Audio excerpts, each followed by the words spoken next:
Mon nom est Hélène Dubois. J'ai 74 ans. Ma vie est une mélodie simple. Jouer sur les mêmes notes chaque jour. Une mélodie que certains trouveraient monotone, mais qui pour moi est synonyme de paix. Je vis seule dans un petit appartement au 5e étage d'un immeuble ancien du 20e arrondissement de Paris. De ma fenêtre, je ne vois pas la tour Eiffel, mais les toits de zinc gris. Les cheminées qui fument doucement et le ciel de Paris, qui change de couleur comme une humeur. Le silence est mon plus fidèle compagnon. Mais il n'est pas vide. Il est rempli des souvenirs de Jean. Mon mari. Il est parti il y a 10 ans. Emporté par une maladie qui ne lui a laissé aucune chance. Sur la commode du salon, sa photo est toujours là. Il porte son uniforme de postier. Un sourire doux aux lèvres. Le même sourire qui m'avait fait tomber amoureuse 40 ans plus tôt. Chaque matin, après avoir préparé mon café, je m'assois en face de lui. Bonjour. Mon Jean. Je lui murmure. J'espère que tu as bien dormi. Là-haut. Aujourd'hui. Le ciel est un peu gris. Je vais arroser les géraniums. Mes géraniums sont ma petite fierté. Ils poussent dans des jardinières sur mon balcon étroit. J'en les avais plantés pour moi.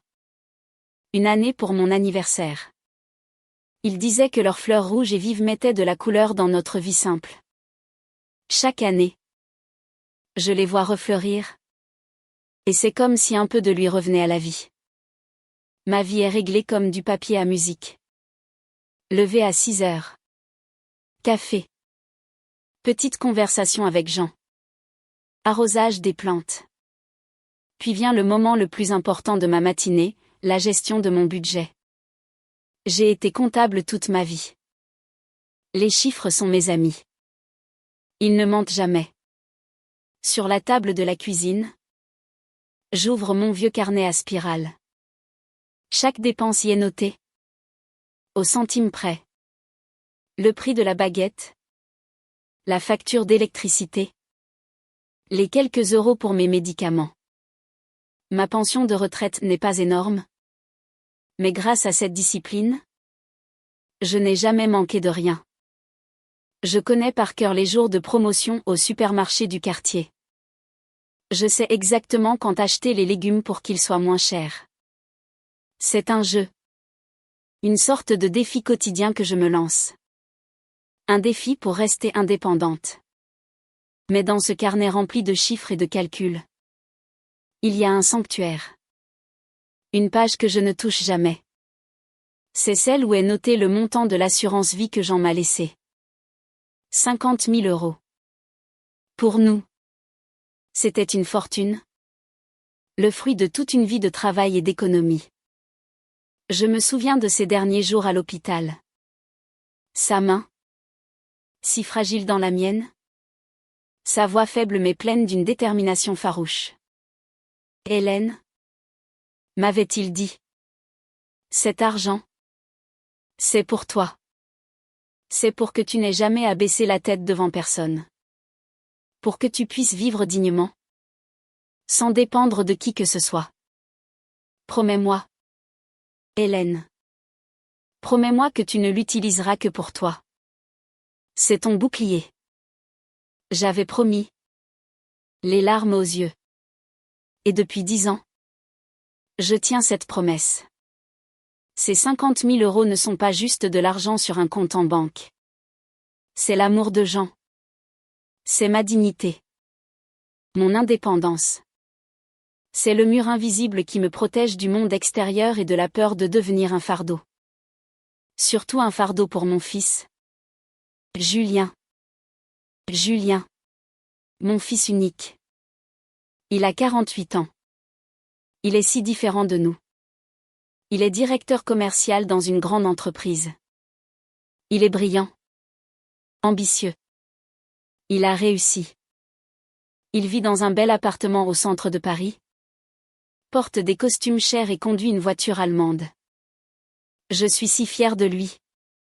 Si fier de voir qu'il a accompli tout ce que nous, Jean et moi, n'avions jamais pu imaginer. Mais sa réussite l'a éloigné. Il est toujours occupé, toujours en réunion, toujours en déplacement. Ses appels sont devenus rares, espacés d'un mois, parfois plus. Quand il m'appelle, sa voix est souvent pressée, distraite. Il me demande si tout va bien, si je n'ai besoin de rien. Mais je sais qu'il pense déjà à son prochain rendez-vous. Je ne lui en veux pas. C'est le prix du succès, je suppose. Et puis, je ne veux pas le déranger avec ma petite vie. Qu'est-ce que je pourrais lui raconter? Le prix des tomates qui a encore augmenté? La voisine du troisième qui a un nouveau chat? Mes histoires lui sembleraient si insignifiantes. Cet après-midi-là, alors que le soleil filtrait à travers mes rideaux en dentelle, le téléphone a sonné. C'était lui. Mon cœur a fait un bond dans ma poitrine. Un appel de Julien en pleine semaine? C'était inhabituel. J'ai décroché, essayant de calmer ma respiration. Allô? Julien? Maman? C'est moi. Comment tu vas? Sa voix était différente. Il y avait une sorte d'excitation. Une chaleur que je n'avais pas entendue depuis longtemps. Je vais bien. Mon chéri. Et toi? Tu as l'air content. Content? Maman? Je suis plus que content. J'ai une nouvelle incroyable à t'annoncer. J'ai senti une bouffée d'espoir m'envahir. Peut-être une promotion? Un voyage? Raconte-moi. Je t'écoute. Il a pris une grande inspiration. Maman. Je vais me marier. Le monde autour de moi s'est arrêté. Mon fils. Mon Julien. Marié. C'était le rêve que je caressais en secret depuis des années. Je craignais tant qu'il finisse seul, dévoré par son travail. Des larmes de joie me sont montées aux yeux. Oh! Julien. C'est vrai? C'est merveilleux. Mais qui est-elle? Comment s'appelle-t-elle? Elle s'appelle Élodie. Élodie de la Roche. Maman. Elle est parfaite. Elle est belle. Intelligente. Elle travaille dans une galerie d'art. Et sa famille. Ils sont formidables. Son père est un avocat d'affaires très réputé. Sa mère s'occupe de plusieurs œuvres de charité. C'est une famille très respectable. Tu sais. Très bien établie. En l'écoutant, j'essayais d'imaginer cette Élodie. Une jeune femme du monde, si différente de moi. Une pointe d'appréhension a traversé mon bonheur. Serais-je à la hauteur? Saurait-il m'accepter? Moi. La petite retraitée du 20e arrondissement? J'ai chassé ses pensées. L'important, c'était le bonheur de Julien. Je suis si heureuse pour toi. Mon fils. Vraiment. J'ai hâte de la rencontrer. Oui. Bien sûr. Mais maman. En fait. Si je t'appelle. C'est aussi parce que j'aurais besoin de ton aide. J'ai une faveur à te demander. Le ton de sa voix avait changé. L'enthousiasme avait laissé place à une sorte de gêne. De tension. Une faveur? Dis-moi. Julien. Si je peux aider. Bien sûr. Il y a eu un silence au bout du fil. Un silence lourd. Qui semblait durer une éternité. Puis. Il a parlé. D'une voix presque inaudible. Maman. J'ai besoin d'argent. Je suis restée silencieuse. Julien ne m'avait jamais demandé d'argent. Jamais. Il gagnait si bien sa vie. De l'argent? Mais pourquoi faire? C'est pour Élodie. Enfin. Pour nous. Pour notre avenir. Il a hésité de nouveau. Le père d'Élodie est un homme. Comment dire? Très à cheval sur les principes. Il veut être sûr que je peux offrir à sa fille la vie qu'elle mérite. Il voit ça comme une preuve de mon sérieux. De mon engagement. Je ne comprenais toujours pas. Une preuve? Quelle sorte de preuve? Il attend de moi que je verse un acompte pour notre futur appartement. Un bel appartement. Dans un quartier chic. C'est une façon de lui montrer que je suis financièrement solide. Que je suis un homme responsable. Mon cœur a commencé à battre plus fort. Une mauvaise prémonition m'a envahi. Et de combien as-tu besoin? Julien? Sa réponse est tombée comme une lame de guillotine.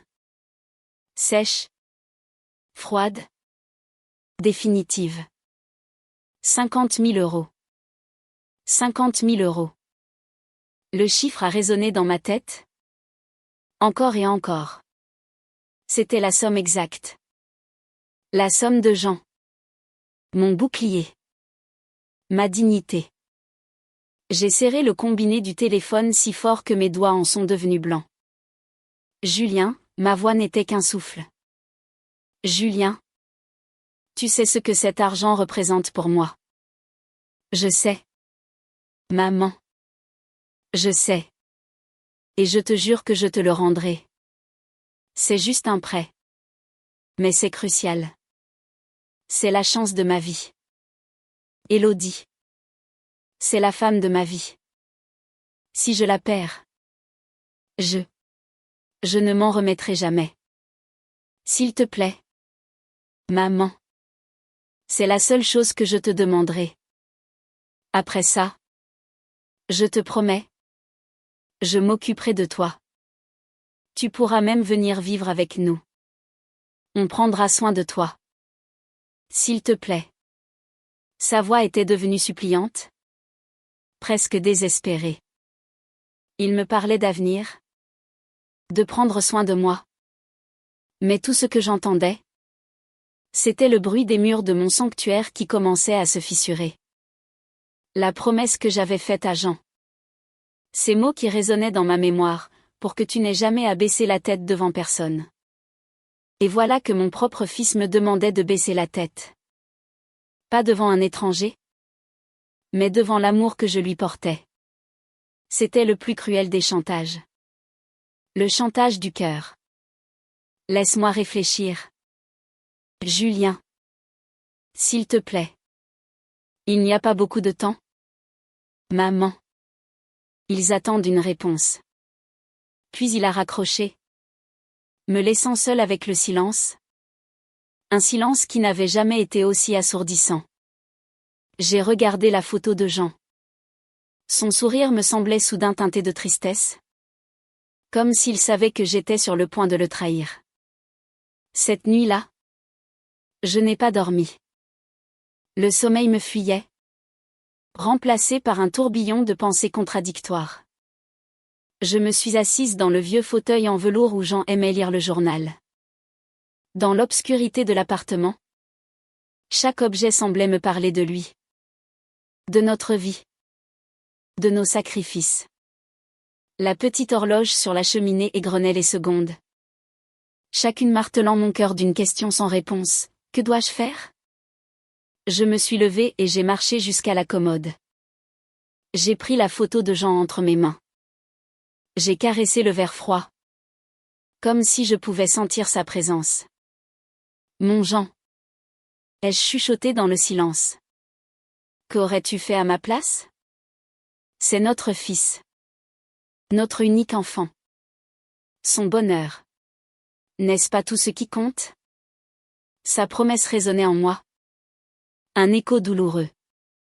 C'est ton bouclier. Hélène. Mais un autre sentiment. Plus puissant. Plus viscéral. Commençait à prendre le dessus. L'amour d'une mère. Cet amour irrationnel? Prêt à tout sacrifier. Julien avait dit qu'il me rendrait l'argent. C'était juste un prêt. Un coup de pouce pour démarrer sa nouvelle vie. Une vie heureuse. Avec une femme qu'il aimait. Une vie que, peut-être, nous n'avions pas pu lui offrir. Je me suis surprise à justifier sa demande. Ce n'était pas de sa faute si le monde d'aujourd'hui était si différent. Ce monde où l'argent et les apparences comptent plus que tout. Julien devait jouer le jeu pour s'en sortir. Pour être accepté dans cette nouvelle famille ici. Respectable. Et si je refusais? Si. Par ma faute. Il perdait cette femme. Cette chance d'être heureux? Pourrais-je vivre avec ce remords? Et puis, il y avait sa promesse. On prendra soin de toi. L'image d'une vieillesse moins solitaire a commencé à se dessiner dans mon esprit.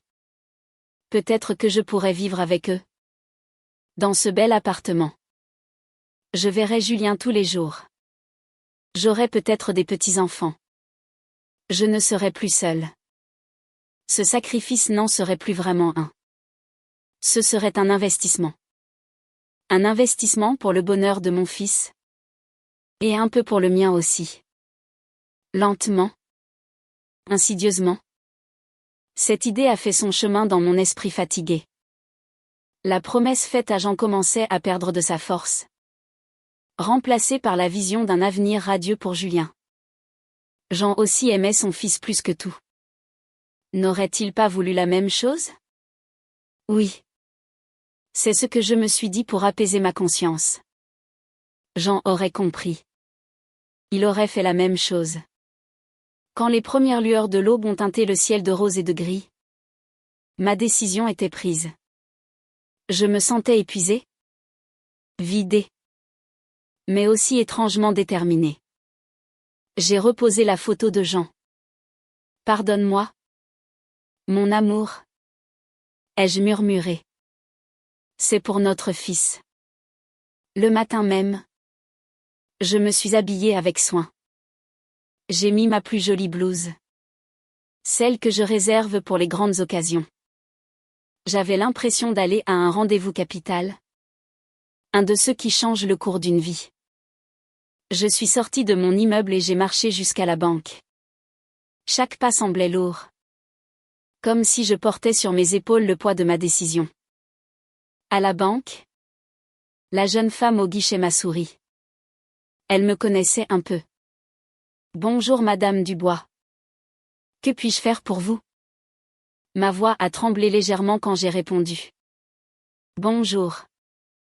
Je voudrais clôturer un contrat d'assurance vie.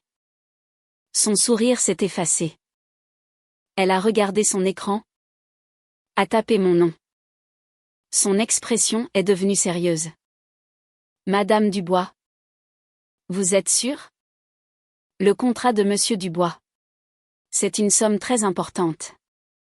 Si vous attendez l'échéance, les conditions seraient bien plus avantageuses.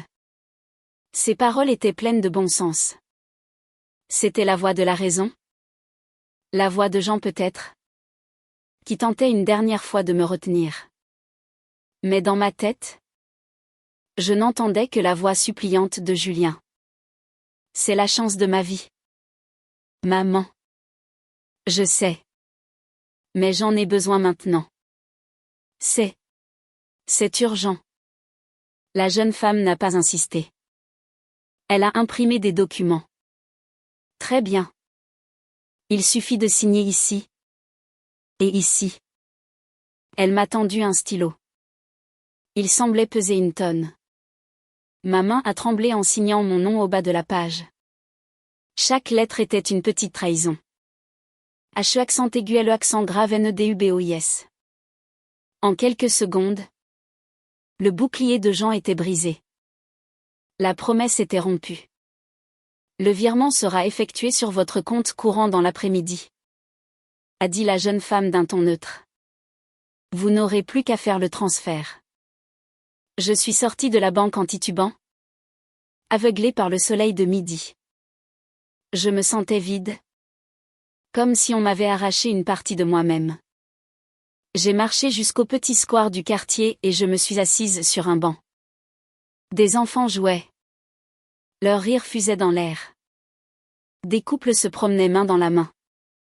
La vie continuait autour de moi. Indifférente à mon drame intérieur. J'ai sorti mon téléphone. J'ai ouvert l'application de ma banque et j'ai attendu. 2 heures plus tard, une notification est apparue. Le virement avait été effectué. 50 000 €. Le chiffre s'affichait en vert sur l'écran. C'était la dernière fois que je le verrais sur mon compte. Sans plus réfléchir, j'ai fait le transfert vers le compte de Julien. J'ai tapé son numéro de compte, que je connaissais par cœur. J'ai entré le montant. 50 000. J'ai validé. Une petite roue a tourné sur l'écran pendant quelques secondes. Puis un message est apparu, virement effectué. C'était fini. En un clic. 10 ans de sécurité. La dernière preuve d'amour de mon mari. Tout avait disparu. J'ai regardé le solde de mon compte. Il était revenu à ce qu'il était avant. La petite somme de ma pension mensuelle. Je me sentais nue. Vulnérable. J'ai appelé Julien. Il a répondu dès la première sonnerie. Comme s'il attendait mon appel. Maman? Alors? C'est fait. Julien. Je viens de faire le virement. Un cri de joie a retenti à l'autre bout du fil. Une joie pure. Sans aucune retenue. Vraiment? Oh. Maman. Merci. Merci. Tu ne peux pas savoir ce que ça représente pour moi. Tu me sauves la vie. Tu es la meilleure des mères. Son enthousiasme aurait dû me réchauffer le cœur. Mais il a produit l'effet inverse. Il m'a glacé. Tout semblait si facile pour lui. Je t'en prie. Mon chéri. Sois heureux. C'est tout ce qui compte. Je le serai. Je te le promets. Écoute. Je suis en pleine réunion. Je ne peux pas te parler longtemps.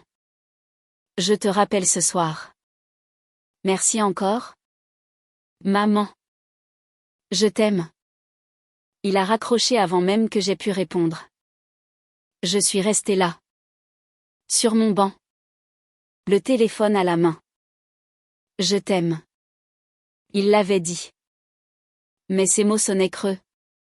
Prononcés à la va-vite entre 2 rendez-vous d'affaires. Je suis rentrée chez moi. L'appartement me semblait plus grand. Plus vide. Le silence était plus lourd. Je me suis dirigée vers la commode. J'ai regardé la photo de Jean. Cette fois, je n'ai pas pu soutenir son regard. J'ai baissé les yeux, rongé par la culpabilité. C'est fait. Jean. J'ai tout donné? Ai-je murmuré. J'ai attendu son appel. Tout le soir. L'appel qu'il m'avait promis. Un appel où il prendrait le temps de me remercier. De me rassurer. Un appel où nous parlerions de ce mariage. De ma future rencontre avec Élodie. Mais le téléphone est resté silencieux. À 10 heures du soir, j'ai reçu un court message. Trop fatigué ce soir. Journée de folie. On se parle demain. Gros bisous. J'ai fixé l'écran. Les larmes brouillant ma vue. Je venais de lui donner mes économies. Ma sécurité. Une partie de mon âme. Et sa seule réponse était un texto. Un texto expéditif. Comme ceux qu'on envoie à une vague connaissance. Ce soir-là. En m'asseyant devant mon carnet de comptes. J'ai hésité. Puis. D'une main tremblante. J'ai barré la ligne où était inscrit le montant de l'assurance vie. D'un seul trait de stylo. J'ai effacé mon bouclier. Et pour la première fois depuis la mort de Jean, j'ai eu peur. Peur de l'avenir. Peur de la solitude. Et surtout, peur d'avoir commis une terrible erreur. Une petite graine de doute venait d'être plantée dans mon cœur. Une graine minuscule. Mais qui, je ne le savais pas encore, allait bientôt germer pour devenir un arbre de chagrin et de désillusion. Les jours qui ont suivi se sont étirés dans un silence assourdissant. Chaque sonnerie de téléphone me faisait sursauter. Le cœur battant d'un espoir aussitôt déçu. C'était la voisine. Une publicité. Une erreur. Mais jamais Julien. Le message qu'il m'avait envoyé, on se parle demain, est resté lettre morte. Demain est arrivé. Puis le jour d'après. Et celui d'après encore. Son « demain » ne semblait jamais coïncider avec le mien. Au début, je lui trouvais des excuses. C'est ce que font les mères. Il doit être submergé par les préparatifs du mariage. Sa fiancée. Sa nouvelle famille. Son travail. Il a tant de choses en tête. Je ne dois pas être un souci de plus pour lui. Je me répétais cela en boucle. Comme une prière pour calmer l'anxiété qui me nouait l'estomac. Pour m'occuper l'esprit, je me suis plongée dans mes routines. J'ai nettoyé l'appartement de fond en comble. J'ai récuré des placards qui n'en avaient pas besoin. J'ai arrosé mes géraniums avec une attention presque maniaque, enlevant la moindre feuille jaunie. Mais même en m'activant, mon esprit retournait sans cesse à la même question, pourquoi ne m'appelle-t-il pas ? Un simple merci. Un vrai merci. Aurait suffi. 5 minutes de son temps. Était-ce trop demandé ? Le 3e jour, il a enfin appelé. J'ai vu son nom s'afficher sur l'écran et j'ai senti une vague de soulagement me submerger. J'ai attendu quelques secondes avant de décrocher. Pour ne pas paraître trop impatiente. Allô ? Julien ? Maman ? Salut. Juste un appel rapide. Tu as reçu mon message ? J'ai été débordée. Sa voix était rapide, saccadée. En fond sonore. J'entendais des bruits de circulation. Des klaxons. Il était dehors ? Probablement entre 2 rendez-vous. Oui. Je l'ai reçu. Ne t'en fais pas. Je comprends que tu sois occupé. Super. Bon. Tout a fonctionné. L'argent a été bien reçu. Le père d'Élodie a été satisfait. Tu nous as vraiment aidés. Alors ? Merci. Son « merci » était jeté à la hâte. Comme une formalité administrative. Il n'y avait aucune chaleur. Aucune émotion. C'était le merci que l'on dit au caissier du supermarché. Mon cœur s'est serré. De rien. Mon chéri. Alors. Comment avancent les préparatifs ? J'aimerais beaucoup rencontrer Élodie. Quand est-ce que tu penses ? Il m'a coupé. Écoute. Maman. C'est très compliqué en ce moment. La famille d'Élodie s'occupe de tout. Ils ont des idées très précises.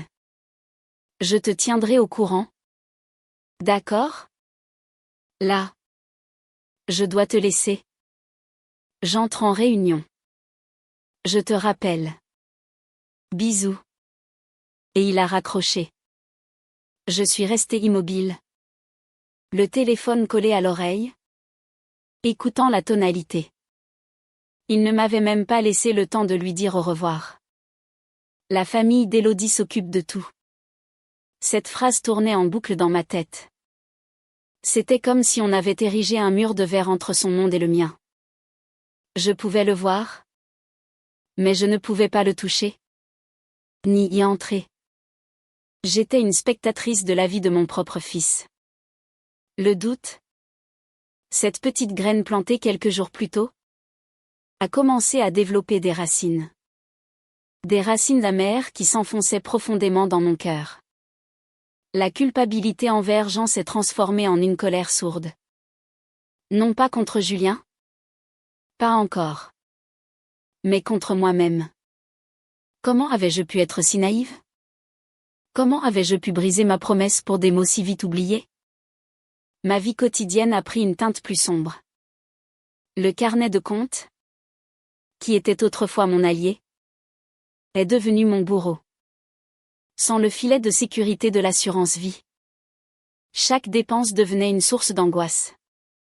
Au supermarché, je me suis surprise à reposer un petit morceau de fromage qui me faisait envie. 2 €. C'était dérisoire, mais c'était 2 € que je devais maintenant compter. J'ai senti les larmes me monter aux yeux, au milieu du rayon des produits laitiers. Des larmes de honte et d'impuissance. Ce n'était pas le fromage. C'était le symbole de ma dignité perdue. J'avais donné 50 000 €. Et je n'avais même plus le luxe de m'offrir un petit plaisir. Une semaine de plus s'est écoulée. Une semaine de silence. Cette fois, c'est moi qui ai craqué. J'avais besoin de savoir. J'avais besoin d'entendre sa voix. De me raccrocher à quelque chose de concret. J'ai appelé un soir, vers 8 heures, en espérant le trouver plus détendu.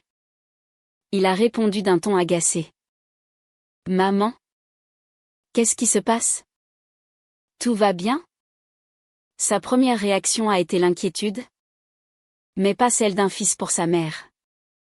C'était l'inquiétude de quelqu'un qui craint une mauvaise nouvelle. Un problème à régler. Oui. Tout va bien. Ai-je répondu? La voix soudainement fragile. Je voulais juste prendre de tes nouvelles. Et parler un peu du mariage. J'ai entendu un long soupir à l'autre bout du fil. Un soupir d'exaspération. Maman. Je t'ai déjà dit que c'était compliqué. On est en plein dedans? Je n'ai pas une minute à moi. Je comprends. Julien. Mais c'est ton mariage. Je suis ta mère. Je voudrais juste savoir. Quand aura-t-il lieu? Où? Est-ce que je vais enfin rencontrer les parents d'Élodie? Mes questions se bousculaient, chargées de toute l'angoisse que j'avais accumulée. Il a hésité. Pour la date? Ce n'est pas encore totalement fixé. Et pour le lieu non plus. Il y a plusieurs options. Les parents d'Élodie sont très exigeants. Chacune de ses réponses était un mensonge. Je le sentais. Sa voix était fuyante. Il choisissait ses mots avec trop de précaution. Un fils qui parle à sa mère du plus beau jour de sa vie ne parle pas comme ça. Julien. S'il te plaît. Dis-moi la vérité. Est-ce qu'il y a un problème?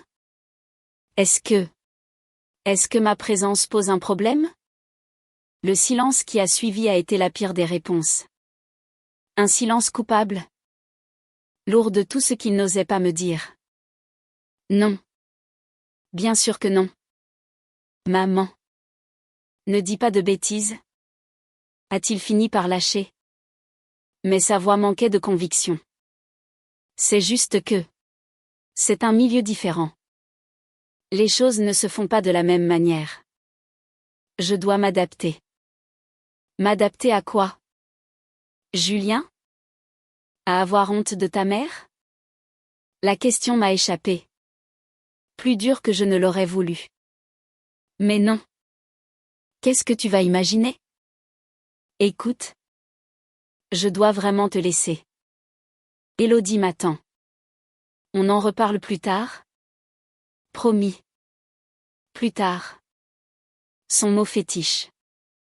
Un mot qui voulait dire « jamais ». Il a raccroché. Je n'ai même pas essayé de le retenir. À quoi bon? Le mur de verre était plus épais que jamais. Je me suis assise dans le silence de mon appartement. Et pour la première fois, la colère que je ressentais a trouvé sa cible. Julien. Mon fils. Il m'avait utilisé. Il avait joué avec mon amour de mère pour obtenir ce qu'il voulait. La promesse de prendre soin de moi. De me faire vivre avec eux. Ce n'était que des mots. Des appâts pour me faire mordre à l'hameçon. J'ai regardé la photo de Jean. Cette fois, je n'ai pas détourné le regard. J'ai affronté ses yeux doux et tristes. Tu avais raison. Mon Jean. J'ai baissé la tête. Je leur ai tout donné. Et maintenant, je n'ai plus rien. Même plus le respect de mon propre fils. Cette nuit-là, j'ai rêvé de Jean. Il était assis en face de moi. Dans notre cuisine. Il ne disait rien. Il me regardait simplement. Mais dans son regard, il n'y avait pas de reproche. Il y avait une infinie tristesse. Et une infinie pitié. Comme s'il pleurait pour moi. Pour la dignité que j'avais si facilement abandonnée. Le lendemain, une sorte de calme étrange s'est installé en moi. Le calme qui suit la tempête. Je n'attendais plus rien. L'espoir avait cédé la place à une résignation douloureuse. Mon fils allait se marier. Et je n'en ferais pas partie. Il allait commencer une nouvelle vie. Une vie dont j'étais exclue.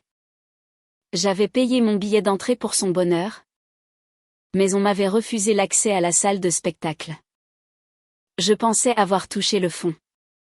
Je pensais que la douleur ne pouvait pas être plus grande. J'avais tort.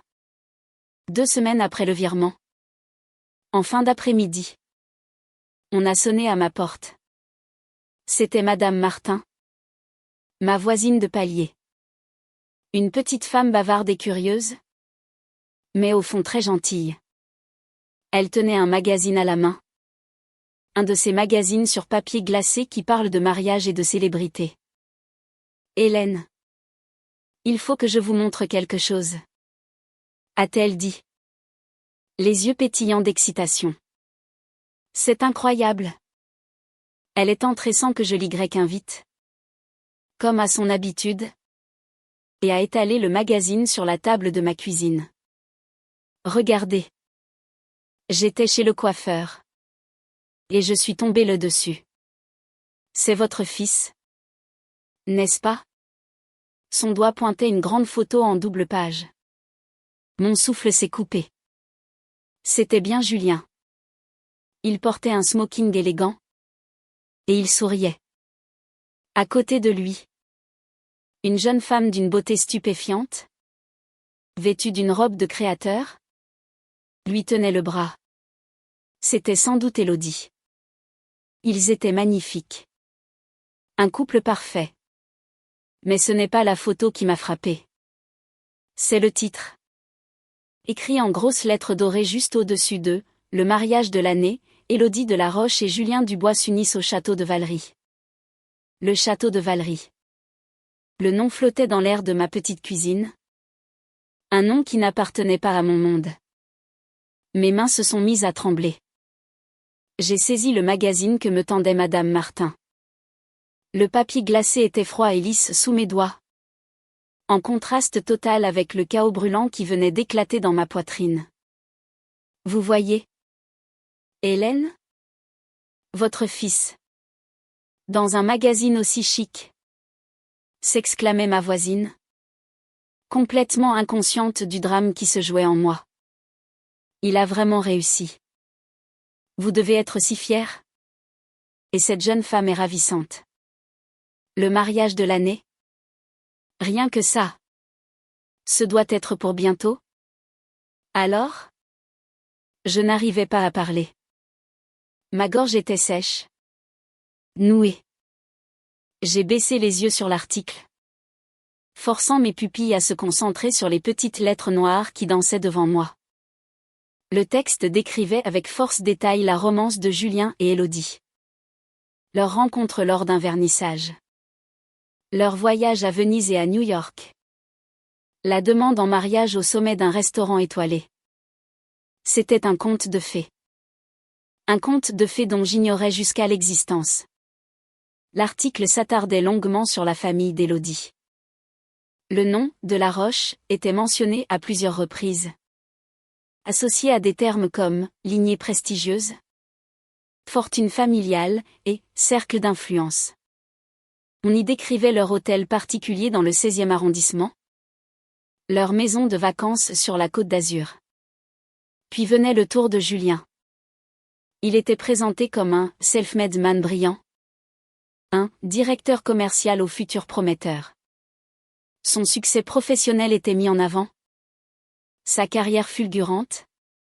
Son ambition. J'ai cherché mon nom. J'ai relu chaque ligne. Chaque mot. Avec une angoisse grandissante. Je cherchais une mention. Même la plus petite. De sa famille à lui. De sa mère. Mais il n'y avait rien. Pas un mot. C'était comme si Julien était né de rien. Comme s'il était apparu par magie dans ce monde de luxe et de privilèges. Mon existence. Notre vie modeste. Le sacrifice de son père. Mes 40 années de travail.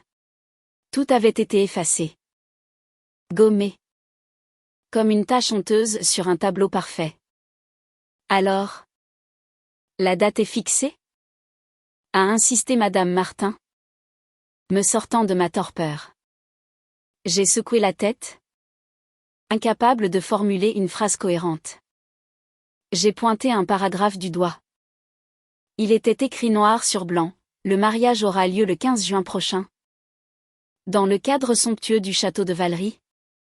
Et réunira le Gotha parisien pour une cérémonie qui s'annonce inoubliable. Le 15 juin. C'était dans 10 jours. 10 jours. Et mon fils ne m'avait rien dit. Il ne m'avait pas seulement menti sur le fait que la date n'était pas fixée. Il m'avait délibérément caché. Exclu. Renié. Hélène ? Vous allez bien ? Vous êtes toute pâle. La voix de Madame Martin me parvenait de très loin. J'ai relevé la tête et j'ai dû voir la détresse dans mes yeux. Car son expression enjouée a laissé place à l'inquiétude. Je suis un peu fatiguée. C'est tout. C'est une surprise. Ah. Je comprends. Il voulait vous garder le secret. Quel coquin. Ce Julien. Bon. Je vous laisse savourer la nouvelle. Je suis si contente pour vous.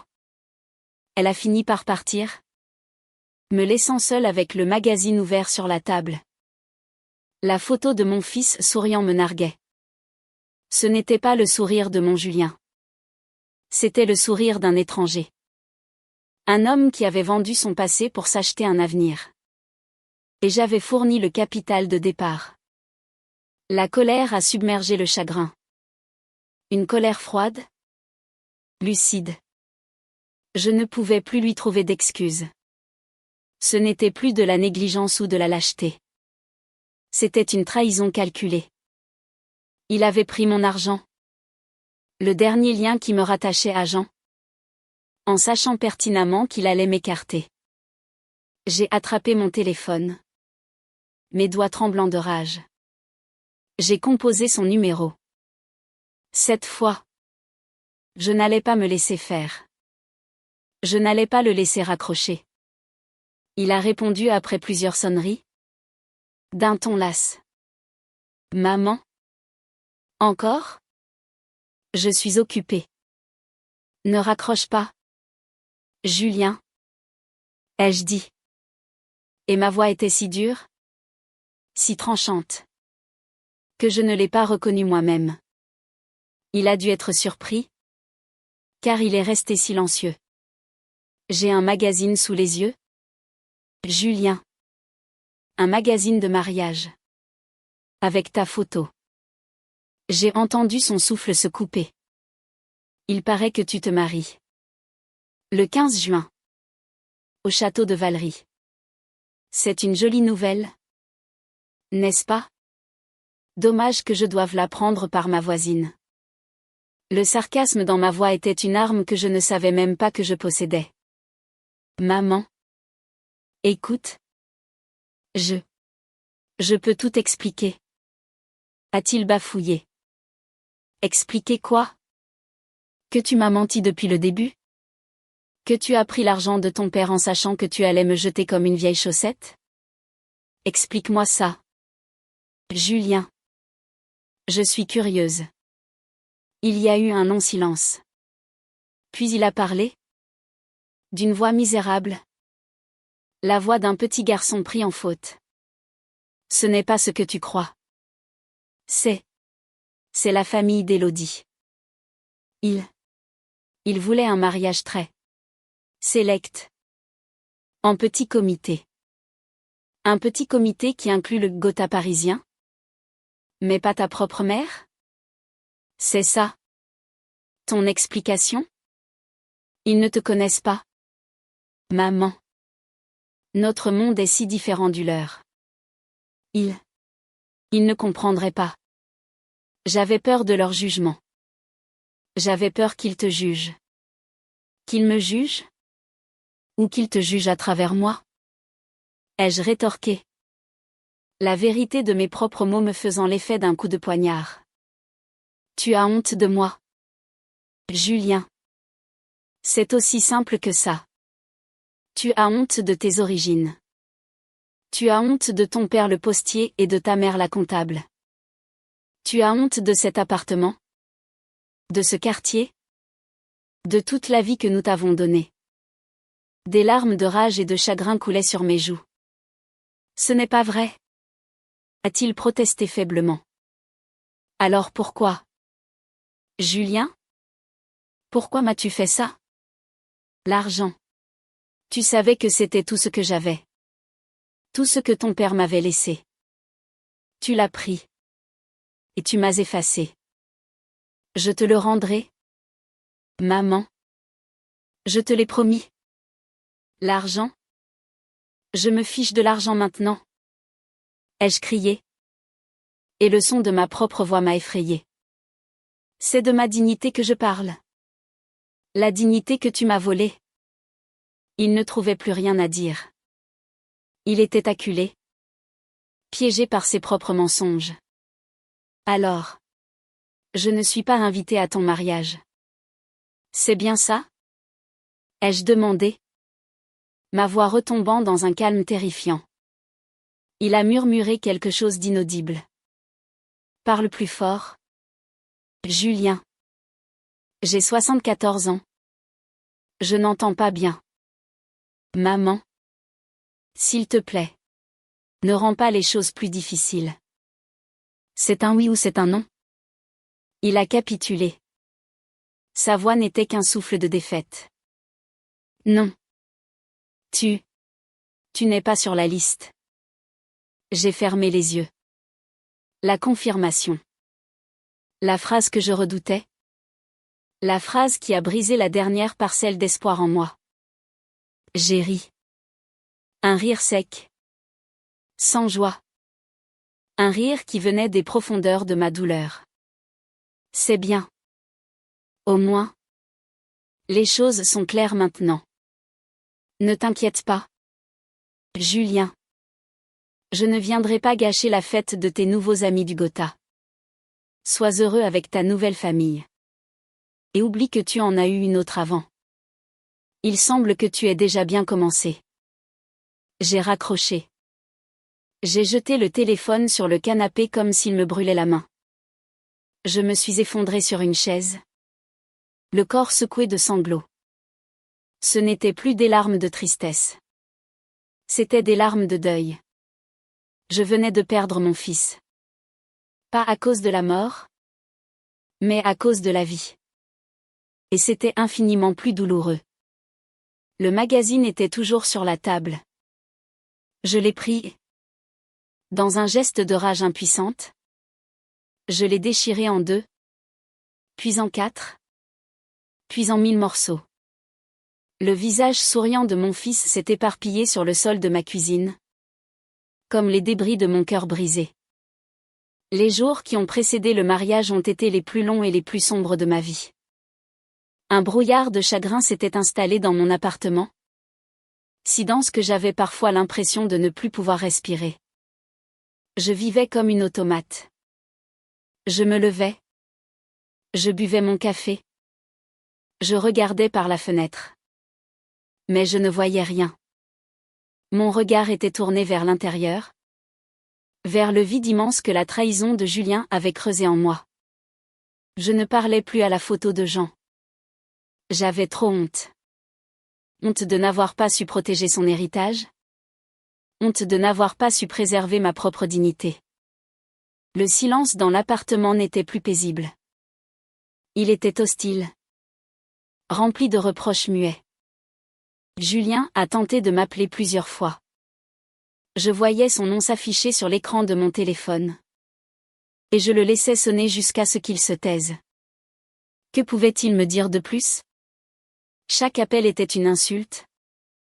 Une tentative maladroite de soulager sa propre conscience. Pas d'apaiser ma douleur. Il m'a laissé des messages vocaux. Des messages décousus. Où il bafouillait des excuses. Où il répétait que ce n'était pas sa faute. Que les choses lui avaient échappé.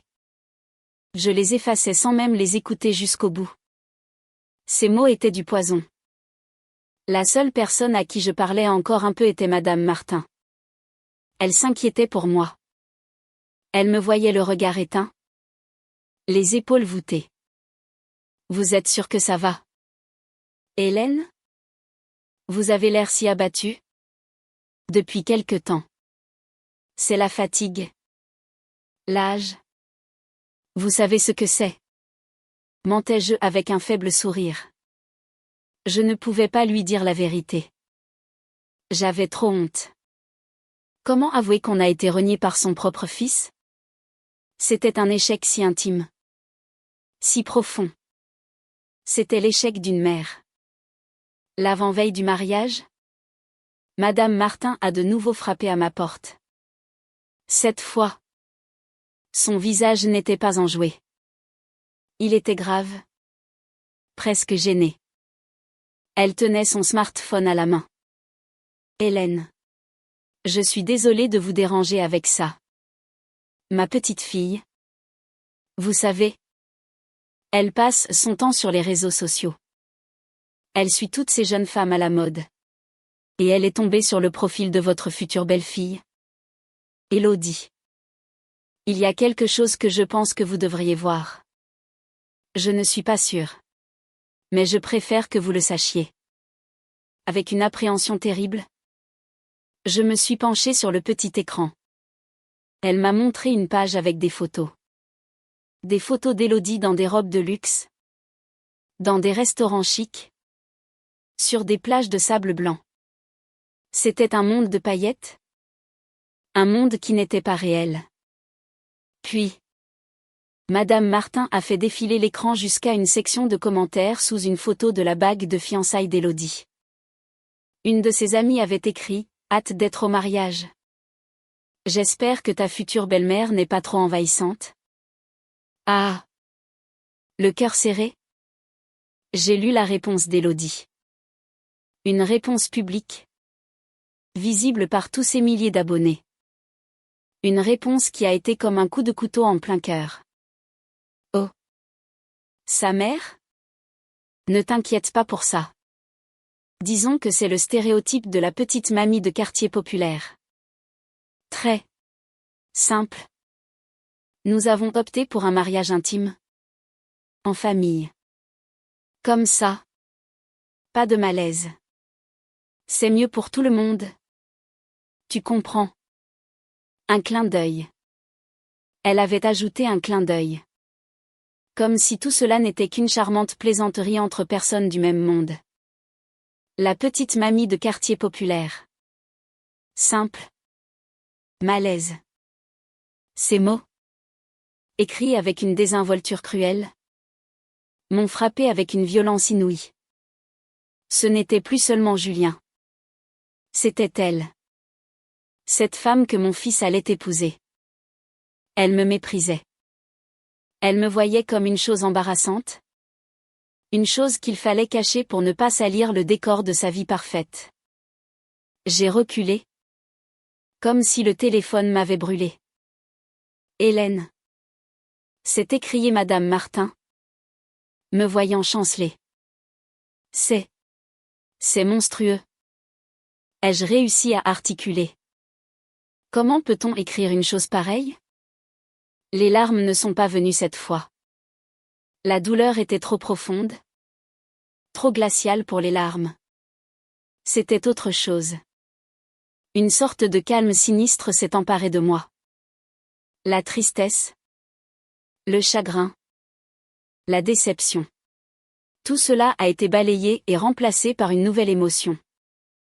Une émotion froide et dure comme de l'acier. La détermination. Après le départ de Madame Martin, je suis restée assise dans mon fauteuil pendant des heures. Dans le noir. Je ne pensais plus à ma douleur. Je pensais à Jean. Je pensais à sa promesse. Pour que tu n'aies jamais à baisser la tête. Et je comprenais enfin. Je n'avais pas seulement trahi sa mémoire en donnant l'argent. J'avais trahi l'esprit même de sa promesse en acceptant d'être humilié. En acceptant de disparaître en silence. Mon silence était ma complicité. Mon silence était ma défaite. Il pensait que j'étais une petite mamie simple. Il pensait que j'allais rester sagement dans mon quartier populaire. Que j'allais pleurer en silence pendant qu'ils célébreraient leur union sur les ruines de ma dignité. Il pensait que j'étais faible. Il se trompait. Cette nuit-là, quelque chose en moi a basculé. La Hélène résignée et blessée est morte. Et à sa place, une autre Hélène est née. Une Hélène qui avait retrouvé la colère de sa jeunesse. La force de ses convictions. Une Hélène qui n'allait plus baisser la tête. Je me suis levée. J'ai allumé la lumière. Je suis allée droit vers la commode et j'ai regardé Jean dans les yeux. Je suis désolée. Mon amour. Ai-je dit. Ma voix ferme et claire. Je me suis trompée. Mais je vais réparer mon erreur. Je ne vais pas leur demander de me rendre l'argent. Je vais leur reprendre quelque chose de bien plus précieux. Je vais reprendre ma dignité. Je te le promets. Puis, je suis allée vers ma penderie. Au fond, enveloppée dans une housse de protection, se trouvait ma plus belle tenue. Une robe bleu nuit et une veste assortie. Jean me les avait offertes pour nos 30 ans de mariage. C'était un ensemble de grande qualité. D'une élégance sobre et intemporelle. Je ne l'avais porté que 2 ou 3 fois. Pour des occasions très spéciales. Le 15 juin serait une occasion très spéciale. J'ai sorti la tenue et je l'ai posée sur mon lit. J'ai sorti mes plus belles chaussures. Mon plus joli sac à main. J'ai commencé à préparer mon plan de bataille.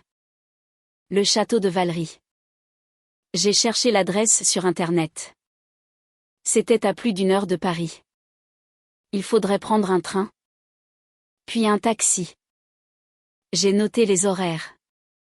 Je ne savais pas encore exactement ce que j'allais dire ou faire. Mais je savais une chose avec une certitude absolue, j'irais à ce mariage. Il ne m'avait pas invité? Qu'à cela ne tienne. Je m'inviterai moi-même. La petite mamie simple avait une dernière leçon à donner à son fils et à sa future épouse. Une leçon sur le respect. Une leçon sur la dignité. Une leçon sur l'amour véritable. Celui qui n'a pas honte. Celui qui ne se cache pas. Les 2 jours suivants, j'ai agi avec une précision méthodique. J'ai retiré un peu d'argent pour le voyage. Je me suis rendue chez le coiffeur. J'ai préparé mes affaires. Extérieurement, j'étais calme. Mais à l'intérieur, un feu brûlait. Ce n'était plus le feu destructeur de la colère. C'était le feu purificateur de la justice. Ma propre justice. La veille du mariage, J'ai trouvé une seule chose à emporter avec moi. En plus de mon sac à main. C'était la preuve. La preuve de mon sacrifice. J'ai fouillé dans mes papiers jusqu'à ce que je le trouve, le relevé de compte de la banque. Celui qui montrait le virement de 50 000 € de mon compte à celui de Julien. Je l'ai plié soigneusement et je l'ai glissé dans une petite enveloppe. C'était mon unique arme. Un simple bout de papier contre tout leur argent et leur prestige. Mais ce papier contenait une vérité qu'ils ne pourraient pas nier. Le 15 juin, je me suis réveillée avant l'aube. La journée s'annonçait ensoleillée. C'était une belle journée pour un mariage. Et pour une renaissance. J'ai pris mon café. Je me suis préparée lentement. Savourant chaque geste comme un rituel. En enfilant ma robe bleu nuit. Je me suis regardée dans le miroir. Ce n'était plus une femme abattue que je voyais. C'était une femme debout. Une femme prête à se battre. J'ai pris une dernière fois la photo de Jean. J'ai embrassé le verre froid.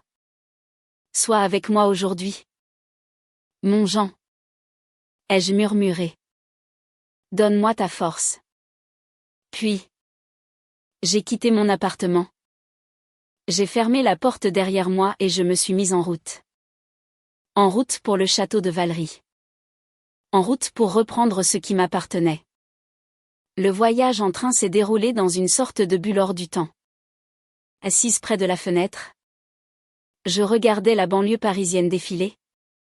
Puis la campagne verdoyante. Mais mon esprit était ailleurs. Il était au château de Valery. J'imaginais les lieux. La cérémonie. Les invités. J'imaginais le visage de Julien. Celui d'Élodie. La peur essayait de s'infiltrer dans mes pensées. Peur d'être ridicule. Peur d'être humilié publiquement. Peur de ne pas trouver les mots justes. Mais chaque fois qu'elle pointait, je la repoussais en serrant l'enveloppe cachée dans mon sac. Ce papier était mon encre. Ma vérité. Arrivé à la petite gare de campagne, j'ai pris un taxi. Le chauffeur, un homme du coin, était tout excité. Vous allez au mariage au château? Tout le village ne parle que de ça. Des gens de Paris. Des voitures de luxe. C'est l'événement de l'année. Oui. Ai-je simplement répondu. Il m'a regardé dans le rétroviseur. Intrigué par mon âge et ma tenue élégante. Il a dû me prendre pour une vieille tante de la famille. Quand la grille monumentale du château est apparue au bout de l'allée bordée d'arbres centenaires, mon cœur a manqué un battement. C'était encore plus impressionnant que dans mes pires cauchemars. Une forteresse de richesse et d'exclusivité. Mon taxi s'est arrêté devant le perron majestueux où s'affairaient des voituriers. J'ai payé la course. Je suis sorti de la voiture et j'ai pris une profonde inspiration. L'air sentait l'herbe coupée et le parfum des roses qui ornaient les jardins. Tout n'était que luxe. Calme et volupté. Un monde conçu pour me tenir à l'écart. La cérémonie devait commencer à 15h. Il était 14h30. Des invités arrivaient par flot continu. Descendant de berlines sombres. Riant. S'embrassant. Les femmes portaient des chapeaux et des robes haute couture. Les hommes des costumes impeccables. Je me sentais comme un oiseau tombé du nid. Un moineau gris au milieu d'une volière de paon. J'ai gravi lentement les marches du perron. À l'entrée, 2 hommes en costume noir, grands et impassibles comme des statues, filtraient les invités. L'un d'eux s'est approché de moi. Un sourire professionnel mais sans chaleur aux lèvres. Bonjour madame. Votre carton d'invitation? S'il vous plaît? Sa voix était polie. Mais ferme. C'était le premier rempart. J'ai redressé la tête, le regardant droit dans les yeux. Je suis la mère du marié. Hélène Dubois. L'homme a froncé les sourcils. Il a consulté la tablette qu'il tenait à la main, faisant glisser son doigt sur l'écran. Son collègue s'est approché. Dubois, a-t-il murmuré. Après quelques secondes qui m'ont paru une éternité, il a relevé la tête. Son expression avait changé. Le professionnalisme avait laissé place à une gêne évidente. Je suis navré. Madame. Mais votre nom ne figure pas sur la liste des invités. C'est une erreur? Ai-je dit calmement. Je suis sa mère. Madame. Nous avons des consignes strictes. Je ne peux pas vous laisser entrer sans invitation ou sans figurer sur la liste. Je suis désolé. Le mépris. Je l'ai vu dans son regard. Il me prenait pour une folle. Une vieille femme sénile qui s'était trompée de fait. Ou pire. Pour une menteuse. La colère m'est montée à la gorge. Mais je l'ai ravalée. Perdre mon sang-froid maintenant ne servirait à rien. Pourriez-vous au moins prévenir mon fils? Julien Dubois. Que sa mère est là? La cérémonie est sur le point de commencer. Madame. Il est impossible de déranger les mariés maintenant. C'était un mur. Infranchissable. J'ai fait mine d'accepter. Je comprends. Merci. Je leur ai tourné le dos et je suis redescendu, feignant la défaite. Je les ai sentis me suivre du regard jusqu'à ce que je m'éloigne du perron. Mais je n'ai pas quitté le domaine. Je me suis dirigé vers le côté du château, là où se trouvaient les jardins. J'ai longé le bâtiment, cherchant une autre entrée. Mon cœur battait à tout rompre. Le temps pressait. J'ai fini par trouver une petite porte de service, à moitié cachée par un massif de lauriers. Des serveurs en uniforme en sortaient, portant des plateaux. C'était ma chance. J'ai attendu, caché derrière un buisson.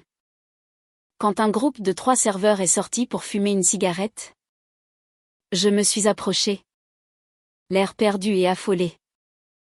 Excusez-moi. Ai-je dit à l'un d'eux? Un jeune homme qui ne devait pas avoir plus de 20 ans. Je suis perdu. Je devais aider en cuisine. Je suis l'extra de Madame Duval. Mais je ne trouve pas l'entrée du personnel. J'avais inventé un nom au hasard.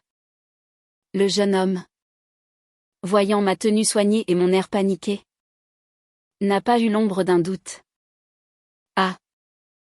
Ne vous en faites pas. Madame. C'est par ici. Suivez-moi. Il m'a fait entrer par la porte de service. Je me suis retrouvé dans un dédale de couloirs où régnait une activité fébrile. Ça sentait la nourriture? Le stress et la cire à parquet. J'ai remercié chaleureusement le jeune homme, qui m'a indiqué la direction des cuisines. Et dès qu'il a eu le dos tourné, je suis parti dans la direction opposée. Mon cœur cognait contre mes côtes. Je marchais vite, longeant les murs, essayant de me faire la plus discrète possible. Au loin, j'entendais les premières notes d'un orgue. La cérémonie commençait. J'ai suivi le son, traversant des salons vides et des galeries silencieuses. J'ai finalement atteint une grande porte à double battant, entr'ouverte. Je me suis glissé dans l'interstice. J'étais au fond de la grande salle de réception transformée en chapelle pour l'occasion. Des centaines de chaises dorées étaient tournées vers un autel fleuri. Les invités étaient tous assis. La lumière filtrait à travers d'immenses vitraux, créant une atmosphère quasi divine. Et là, tout au bout de l'allée centrale, je l'ai vu. Mon fils. Julien. Il se tenait debout. De dos. En smoking. À côté de lui, Élodie. Dans une robe blanche qui semblait tissée de lumière. Ils étaient face à un prêtre. Une vague d'émotions contradictoires m'a submergé. La beauté de la scène, La fierté de voir mon fils si élégant. Et la douleur lancinante d'être une clandestine à son propre mariage. J'ai ravalé mes larmes. Ce n'était pas le moment de faiblir. J'ai attendu, caché derrière le dernier rang de chaises. J'ai écouté les prières, les lectures. Puis est venu le moment de l'échange des consentements. La voix de Julien était claire et forte quand il a dit « oui ». Puis celle d'Élodie. Cristalline et assurée. Le prêtre a ensuite dit « vous pouvez maintenant échanger les alliances ». C'était le moment. Mon moment. Je suis sortie de ma cachette. J'ai commencé à remonter l'allée centrale. Lentement. D'un pas régulier. Mes talons claquaient doucement sur le marbre. Un son incongru dans le silence solennel. Les premiers à me remarquer ont été les invités du dernier rang. J'ai vu des têtes se tourner. Des regards s'écarquiller. Des chuchotements s'élever. La rumeur a commencé à onduler le long des rangées. Comme une vague qui remontait vers l'autel. Julien et Élodie, absorbés par l'échange des anneaux, n'avaient encore rien remarqué. Mais Julien a dû sentir le changement d'atmosphère. Le silence soudainement tendu. Il a froncé les sourcils et s'est retourné. Nos regards se sont croisés. Son visage s'est décomposé. La couleur a quitté ses joues, laissant place à une pâleur mortelle. La surprise, l'incrédulité, la panique, et enfin, la terreur. J'ai tout lu dans ses yeux. Élodie, voyant son expression, s'est retournée à son tour. Son visage magnifique s'est tordu en un masque de fureur et de mépris. J'ai continué d'avancer, imperturbable. Je ne voyais plus que. Le reste de l'assemblée n'existait plus. Je me suis arrêtée à quelques mètres de l'autel. Le silence dans la salle était total. L'orgue s'était tu. Même le prêtre me regardait. Bouche bée. J'ai plongé la main dans mon sac. J'ai sorti la petite enveloppe. D'un geste lent. Délibéré. J'en ai extrait le relevé de compte. Je l'ai déplié. Puis. J'ai parlé. Ma voix n'a pas tremblé. Elle était calme. Posée. Mais elle portait jusqu'au fond de la salle. Pardonnez mon intrusion. Je m'appelle Hélène Dubois. Je suis la mère de Julien. Un murmure a parcouru l'assemblée. Mon fils m'a dit que ce mariage se déroulerait en petit comité. Je vois que nous n'avons pas la même définition des mots. J'ai balayé la salle du regard. Je ne suis pas venue pour gâcher cette fête. Je suis simplement venue souhaiter à mon fils tout le bonheur du monde. Un bonheur qu'il a construit sur le dernier cadeau de son père. J'ai levé le papier bien haut.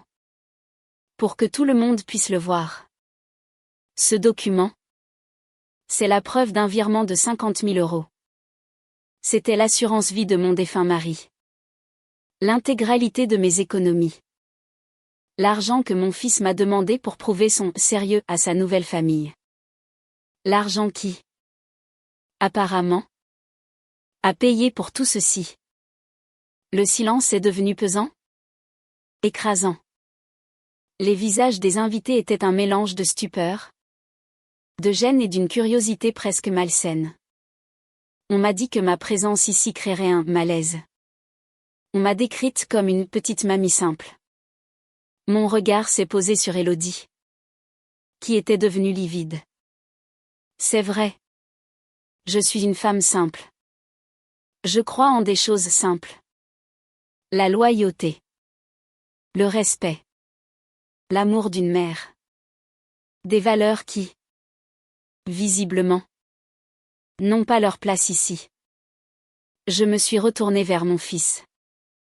Il était figé. Anéanti. Des larmes silencieuses coulaient sur ses joues.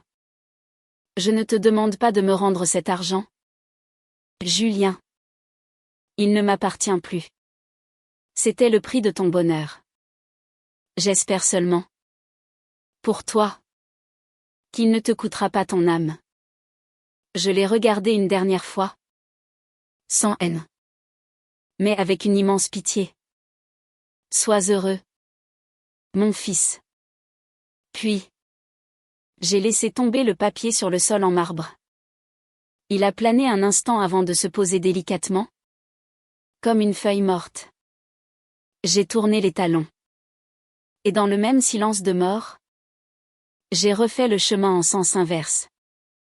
L'allée centrale me semblait être le plus long chemin que j'ai jamais parcouru. En passant devant les invités, j'ai vu dans leurs yeux non pas du mépris, mais une forme de respect troublé. Alors que j'atteignais la porte, un son a brisé le silence. Un applaudissement. Un seul. Un vieil homme au premier rang. Probablement un parent éloigné. S'était levé et applaudissait lentement. Puis un autre. Et un autre encore. Ce n'était pas une ovation. C'était une reconnaissance. La reconnaissance de ma dignité retrouvée. Je n'ai pas regardé en arrière. J'ai franchi la porte. J'ai traversé les salons vides et j'ai retrouvé le soleil éblouissant du dehors. L'air frais a rempli mes poumons. Une fois seul dans les jardins, loin des regards, je me suis appuyé contre un arbre et j'ai pleuré. Mais cette fois, ce n'était pas des larmes de chagrin. C'était des larmes de libération. Après avoir quitté le château, je n'ai pas attendu le taxi que j'avais commandé. J'avais besoin de marcher. J'ai suivi la longue allée bordée d'arbres, mes talons s'enfonçant légèrement dans le gravier. Le bruit de mes pas était le seul son qui me parvenait. Un rythme apaisant après le chaos émotionnel de la cérémonie. Le soleil de fin d'après-midi filtrait à travers les feuilles, projetant des ombres dansantes sur le chemin. Chaque pas m'éloignait de ce monde qui n'était pas le mien, et me rapprochait de moi-même. Je n'éprouvais ni triomphe, ni joie. Juste un immense sentiment de vide. Mais un vide serein. J'avais fait ce que j'avais à faire. J'avais dit ma vérité. Le reste ne m'appartenait plus. Le sort de Julien, son mariage, sa relation avec Élodie et sa nouvelle famille. Tout cela était désormais son problème. Pas le mien. J'avais coupé le dernier fil qui me liait à sa vie.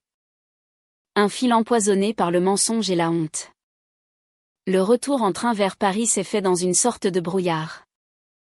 Épuisé, je me suis assoupie contre la vitre. Le paysage défilant comme un film sans intérêt. En rentrant dans mon petit appartement, le silence m'a accueilli non plus comme un ennemi, mais comme un vieil ami. J'ai enlevé ma robe bleu nuit. Je l'ai soigneusement pliée et rangée. J'ai enfilé mes vêtements de tous les jours. Le combat était terminé. La vie normale pouvait reprendre son cours. Les jours suivants, j'ai attendu, sans vraiment savoir quoi. Peut-être un appel de Julien, rempli de colère ou de remords. Peut-être des nouvelles de l'annulation du mariage. Mais il n'y a eu rien. Un silence total. C'était comme si le château de Valery et tout ce qui s'y était passé appartenaient à une autre dimension. J'ai essayé de reprendre mes routines. Arroser les géraniums. Faire mes comptes. Parler à la photo de Jean. Mais quelque chose avait changé. Quand je parlais à Jean. Maintenant. Je le regardais droit dans les yeux. Je n'avais plus honte. J'ai fait de mon mieux. Mon Jean. Lui disais-je. J'ai défendu notre honneur. Environ une semaine après le mariage, mon téléphone a sonné. C'était un numéro que je ne connaissais pas. J'ai hésité. Puis j'ai décroché. Allô? Madame Dubois? Hélène Dubois? La voix était celle d'un homme âgé. Une voix grave et posée. C'est moi-même. À qui ai-je l'honneur? Je me nomme Charles de Varenne. J'étais au mariage de votre fils. J'étais assis au premier rang. Mon cœur a sursauté. C'était le vieil homme. Le premier à avoir applaudi. Ah! Je vois. Ai-je réussi à dire. Madame? Je vous appelle pour vous présenter mes excuses. Et mon admiration. J'étais stupéfaite. Vos excuses? Mais. Pourquoi? Je suis le grand-oncle d'Élodie. Notre famille a parfois tendance à oublier les valeurs essentielles au profit des apparences. Ce que vous avez fait ce jour-là était d'un courage et d'une dignité rares. Vous nous avez rappelé? À tous. Ce qui compte vraiment. Ces mots m'ont touché plus que je n'aurais pu l'imaginer. Après votre départ? A-t-il continué? La cérémonie a été un désastre. Elle s'est terminée dans une atmosphère glaciale. Le repas qui a suivi a été d'une tristesse infinie. Personne n'avait le cœur à célébrer. Vous avez jeté une lumière crue sur la vanité de tout cela. Et mon fils? Et Élodie? Ai-je demandé? La voix tremblante. Je crois qu'ils sont partis en voyage de noces. Comme prévu. Pour sauver les apparences? Sans doute. Mais je doute que leur cœur y soit. Votre fils, madame, avait l'air d'un homme anéanti. Quant à Élodie et ses parents, ils étaient furieux. Mais leur fureur sonnait faux. C'était la fureur de ceux qui ont été démasqués. Il a ajouté. Après un court silence, je tenais simplement à ce que vous le sachiez. Vous n'étiez pas seul ce jour-là. Vous avez gagné le respect de beaucoup de gens. Y compris le mien. Après avoir raccroché, je suis restée longtemps assise, songeant à ces paroles. Je n'avais pas cherché à gagner le respect de qui que ce soit. Mais savoir que mon message avait été entendu me procurait un étrange réconfort. Quelques jours plus tard, j'ai eu la confirmation des propos de Monsieur de Varenne. Madame Martin est venue me voir, tenant encore une fois son smartphone comme une arme d'information massive. Hélène? Vous n'allez jamais le croire.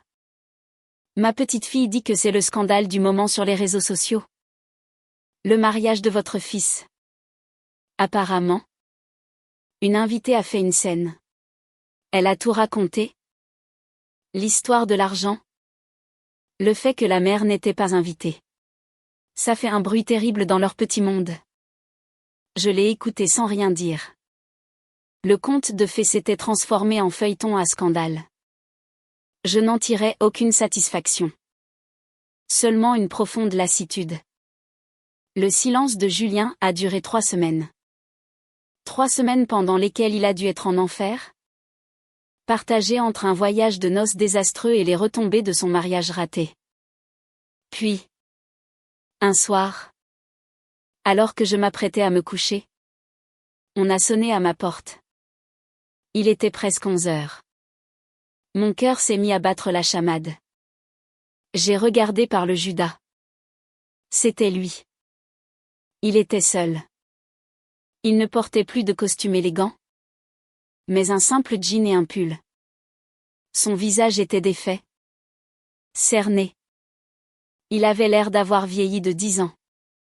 Il se tenait là, sur mon paillasson, comme un naufragé échoué sur une rive inconnue. J'ai hésité. Une partie de moi voulait le laisser dehors, le laisser affronter seul les conséquences de ses actes. Mais une autre partie, la plus ancienne, la plus profonde, la mer a pris le dessus. J'ai ouvert la porte. Il a levé les yeux vers moi. Des yeux remplis d'une misère si profonde que j'en ai eu le souffle coupé. Il n'a rien dit. Il est tombé à genoux devant moi. Là. Dans le couloir de l'immeuble.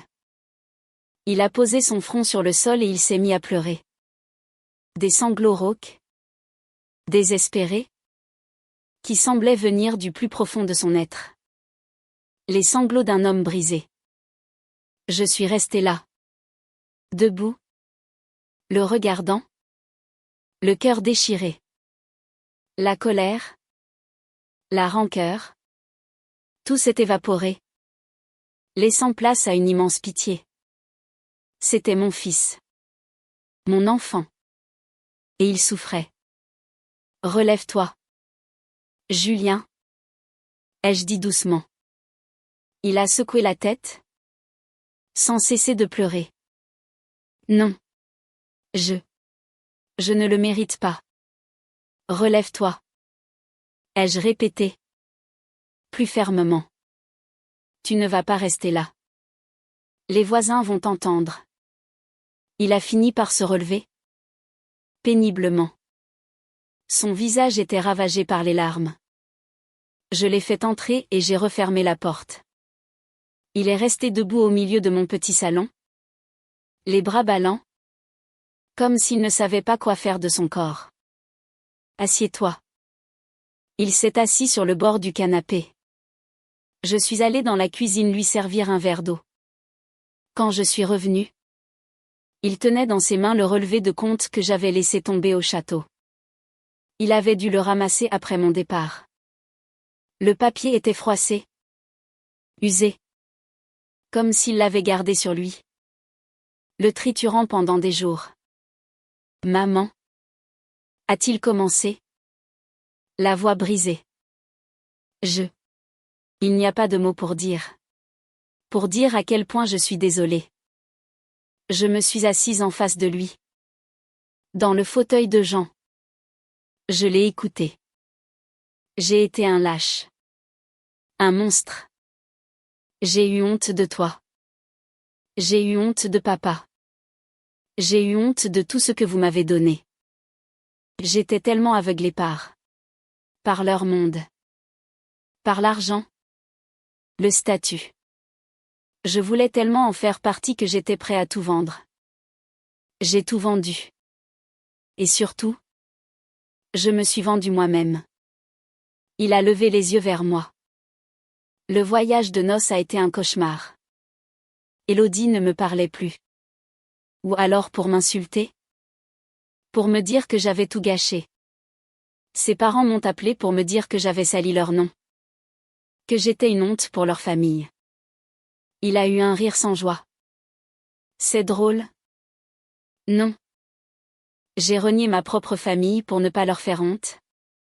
Et au final, je suis devenue leur honte. Qu'est-ce que tu vas faire maintenant? Ai-je demandé? Ma voix neutre. Je ne sais pas. Je crois que c'est fini. Avec Élodie. Ce mariage était basé sur un mensonge. Mon mensonge.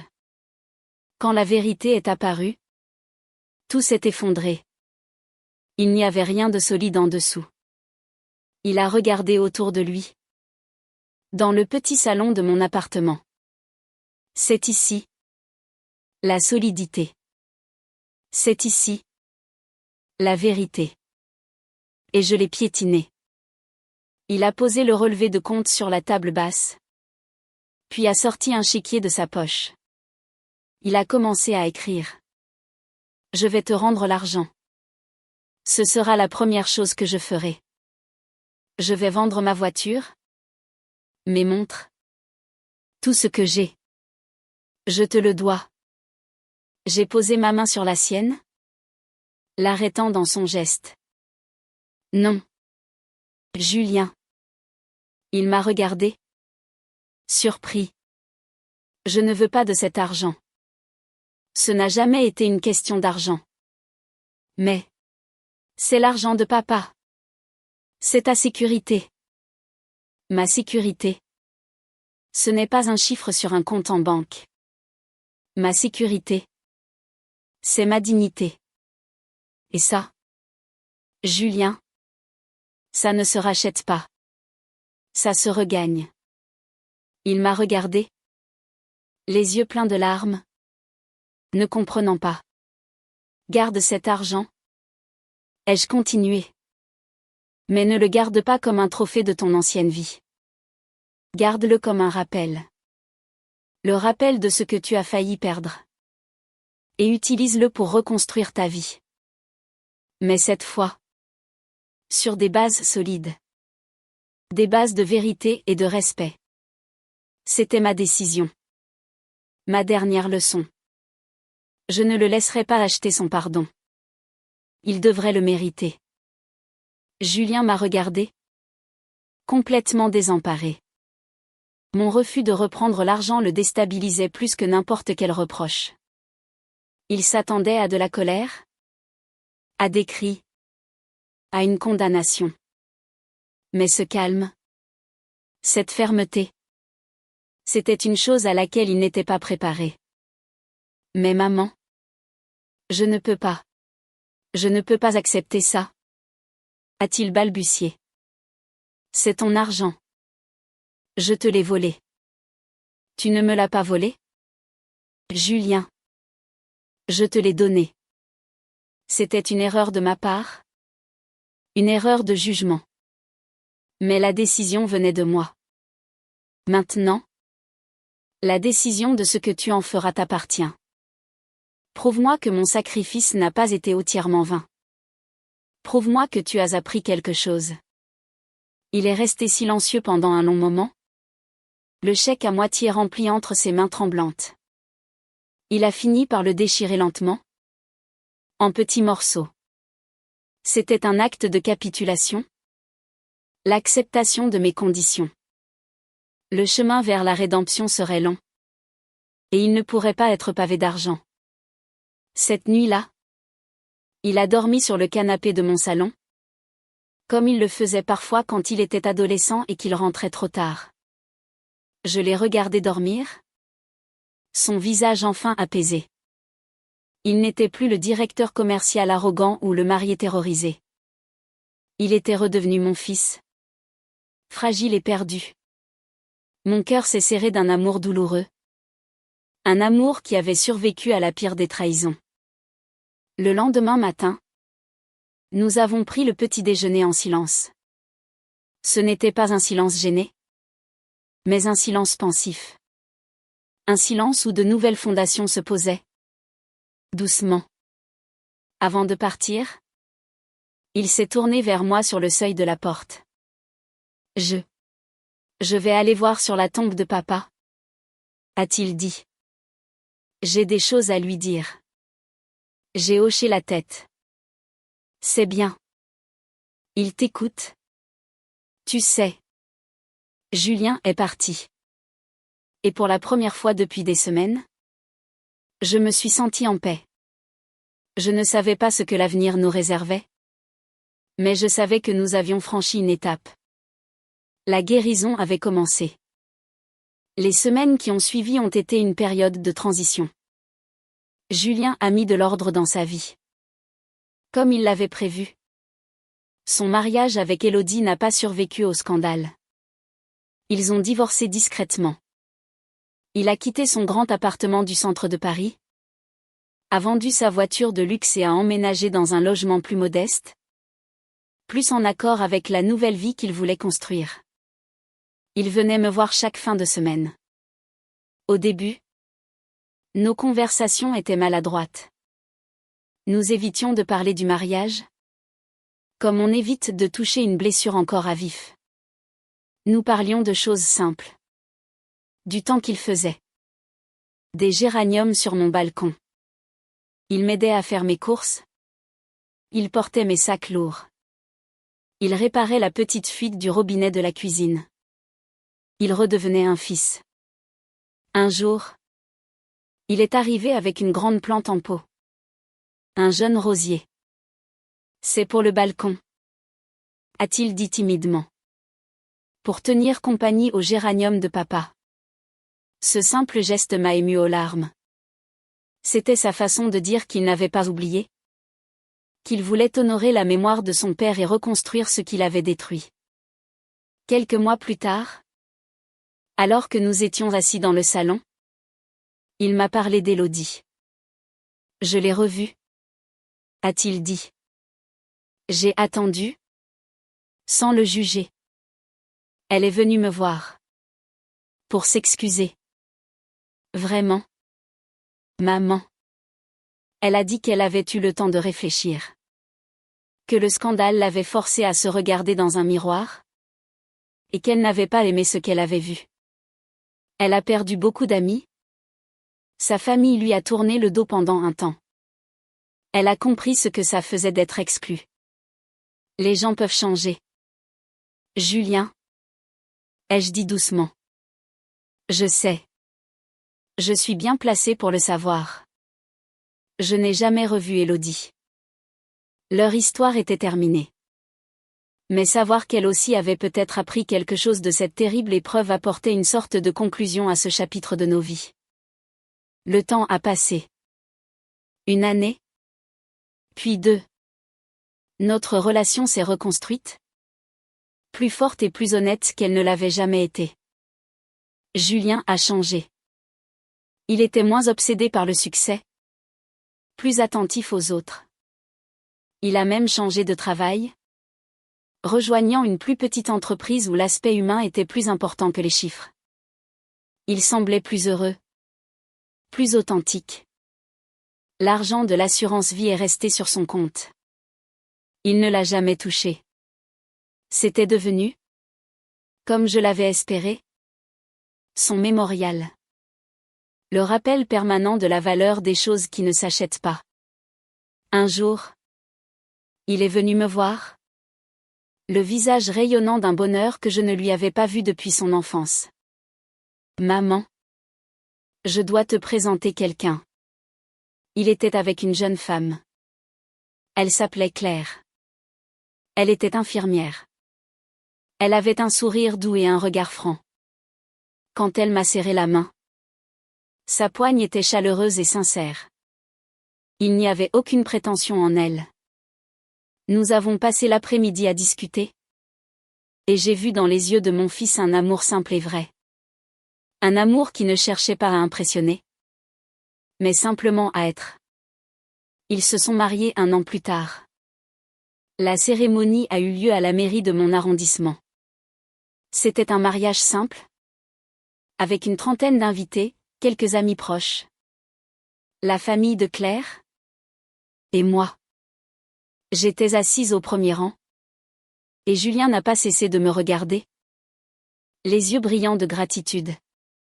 Il n'y avait pas de château. Pas de Gotha parisien. Il y avait juste de l'amour. Et c'était infiniment plus précieux. Lors du petit repas qui a suivi, Julien a levé son verre. Je voudrais porter un toast, a-t-il dit. Sa voix chargée d'émotion. À ma mère. Elle m'a donné la vie. Mais plus important encore, elle m'a appris ce que signifiait vraiment vivre. Elle m'a appris que la dignité est notre bien le plus précieux. Et que l'amour d'une famille est le seul fondement solide sur lequel on peut construire son bonheur. Maman. Merci. Pour tout. Tous les regards se sont tournés vers moi. Des regards bienveillants. Respectueux. J'ai souri. Les larmes aux yeux. C'étaient des larmes de joie pure. J'avais retrouvé mon fils. J'avais retrouvé ma dignité. Aujourd'hui, j'ai 79 ans. Ma vie est toujours une mélodie simple. Mais elle s'est enrichie de nouvelles notes. Les rires de ma petite fille, Lise, qui vient souvent courir dans mon appartement. Les visites de Julien et Claire.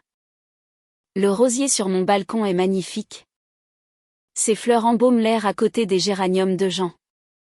L'autre jour, Julien m'a annoncé qu'il avait enfin utilisé l'argent. L'intégralité des 50 000 €. Il en a fait don à une association qui aide les personnes âgées isolées et en situation de précarité. C'est là qu'il sera le plus utile, m'a-t-il expliqué. C'est la meilleure façon d'honorer la mémoire de papa. Et la tienne. Ce soir, en regardant la photo de Jean, je lui ai souri. Tu vois, mon amour, lui ai-je murmuré. Notre fils est un homme bien. Ton bouclier n'a pas été brisé. Il a simplement changé de forme. Il ne me protège plus seulement moi. Il protège aussi les autres. Parfois, pour retrouver ce que l'on a perdu, il faut avoir le courage de se battre. Mais parfois, la plus grande force réside dans le pardon. Mon histoire n'est pas celle d'une vengeance, mais celle d'une renaissance. La renaissance d'un fils. Et la confirmation qu'une mère, même la plus simple mamie de quartier populaire, peut déplacer des montagnes avec la seule force de son amour et de sa dignité.